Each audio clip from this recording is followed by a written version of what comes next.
Ils avaient manqué ce rendez-vous en 2009, hors de question de le rater cette année. Bernard Stamm et Philippe Legros font équipe pour la Transat Jacques Vabre 2013. Deux navigateurs au parcours très différents. Mes parents, ils avaient un petit bateau sur le lac Léman.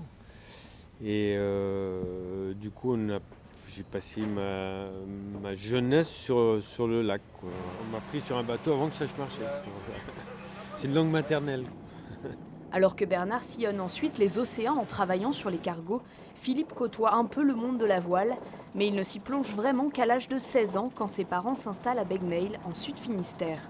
Donc assez vite, je suis allé naviguer à Port-la-Forêt avec le premier qui m'a fait embarquer, c'est Michel Magnin, qui connaissait bien Jean Le Cam. Donc à travers ça, j'ai commencé à naviguer avec Jean, avec Roland Jourdain. Il navigue d'ailleurs avec Roland Jourdain en 98 lorsqu'il croise pour la première fois Bernard Stamm, lors d'un Grand Prix organisé pour les bateaux du Vendée Globe. Mais il faudra attendre le milieu des années 2000 quand Philippe se met à dessiner les voiles de Bernard pour que les deux hommes apprennent vraiment à se connaître. Déjà, je pense qu'on suit le même but, quoi. Déjà, donc on est des compétiteurs et il est volontaire, réfléchi, il est tenace, quoi. Instinctif, ça c'est sûr. Extrêmement passionné, ça c'est une des choses qui motive à travailler avec lui, c'est qu'il n'y a pas de limite pour aller là où il veut aller.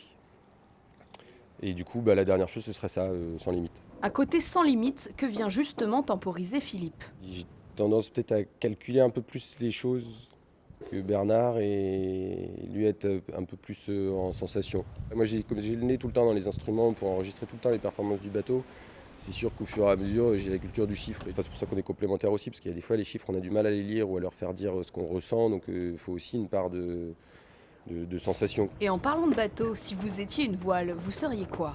Je serais un spi, parce que c'est une voile qui va au portant et que le portant, c'est plus sympa que le près. Peut-être un Richer de tempête. Et si t'étais un nœud? Je serais un nœud de chaise. Un autre chaise. Pourquoi? Parce qu'il sert à tout. Si t'étais un océan ou une mer? L'océan Pacifique. Là, je connais que l'Atlantique, moi, alors je dirais l'Atlantique. L'Atlantique, les deux hommes vont le traverser avec la Transat Jacques Vabre. Il leur reste 3 mois pour se préparer avant le départ, le 3 novembre prochain.